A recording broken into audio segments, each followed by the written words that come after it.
kasus yang kami lakukan terhadap 10 sampel roti yang sebagian diantaranya merupakan merek terkenal menemukan boraks ada pada 6 dari 10 sampel roti tersebut.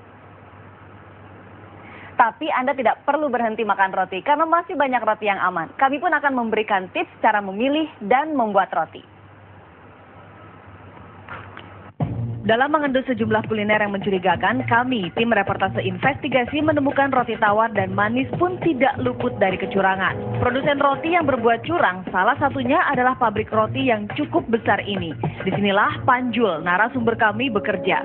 Panjul mengaku selain adonan roti bertabur boraks, bila roti sudah lama dan berjamur, roti-roti itu diakali lagi. Roti kedaluarsa didaur ulang menjadi roti kering.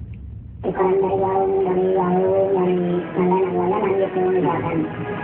Udah ada seminggu itu tuh, ya aku di sana, ya ditukar sama kita, ada yang baru, yang lama, kita buat dibakar lagi sama kita, buat kering.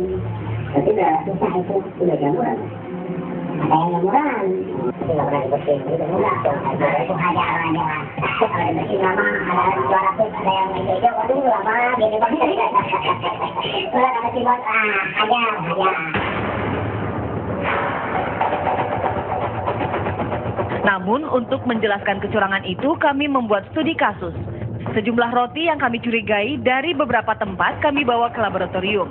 Kami juga membeli sejumlah roti bermerek tersohor di pasaran, baik di mal dan supermarket. Seluruh sampel roti diteliti Laboratorium Teknologi Pangan Fakultas Teknologi Ilmu Pertanian Universitas Padjadjaran. Hasilnya, 6 dari 10 sampel roti positif mengandung boraks, sehingga tidak aman dikonsumsi. 3 di antara yang positif boraks itu adalah roti bermerek terkenal, yaitu 2 merek roti yang dijual di mal-mal dan satunya lagi dijual di supermarket.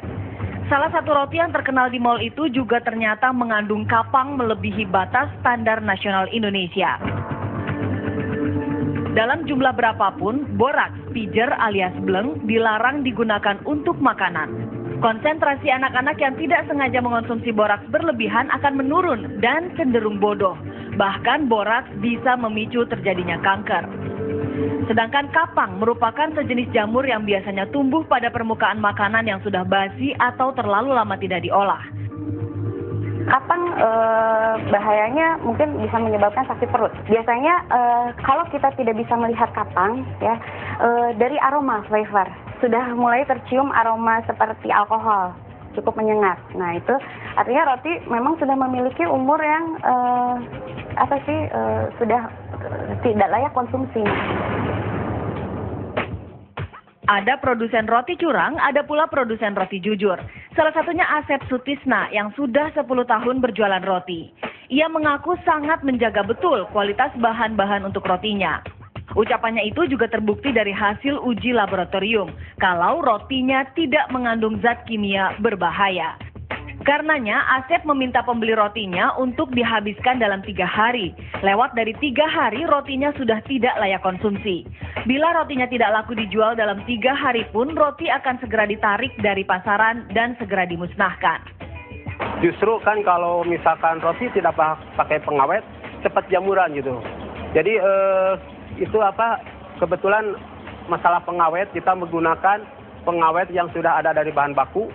Jadi istilahnya memang pakai tapi sedikit, tidak begitu banyak, sedikit itu. Soalnya dari bahan baku juga sudah pasti ada gitu. Lagian kebersihannya kita selalu dijaga, bagi kayak karyawannya itu harus betul-betul dijaga, diperhatikan gitu. Soalnya ini kan mencantum makanan juga. Cara alternatif paling aman mengonsumsi roti adalah membuat sendiri. Namun bila tidak memiliki waktu memasak, kenali ciri roti yang aman dan berbahaya.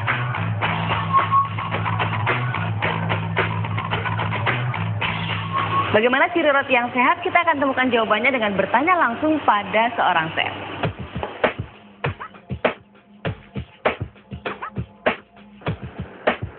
Sore, Chef. Sore. Waduh, maaf mengganggu nih. Ya.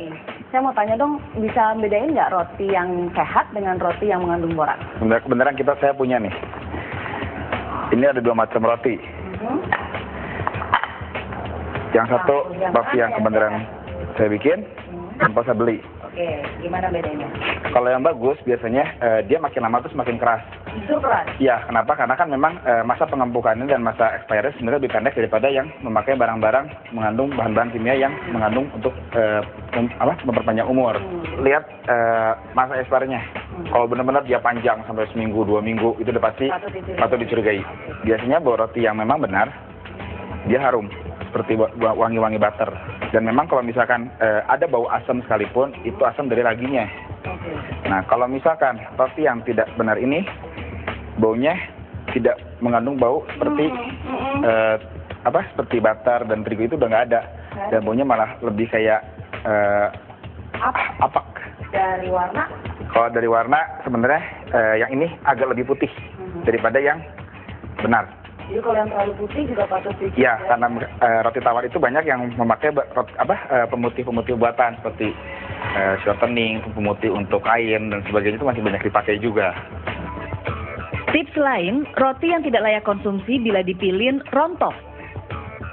Sedangkan roti yang bagus justru akan menggumpal seperti adonan semula. Oke, Chef, terima kasih banyak tipsnya ya. Nanti saya boleh belajar bikin roti? Boleh. Tidak ada yang lebih menenangkan selain mengonsumsi makanan yang secara pasti kita tahu aman. Ikuti terus reportase investigasi setiap Sabtu dan Minggu pukul 5.15 sore waktu Indonesia Barat. Saya Ani Rahmi. Sampai jumpa.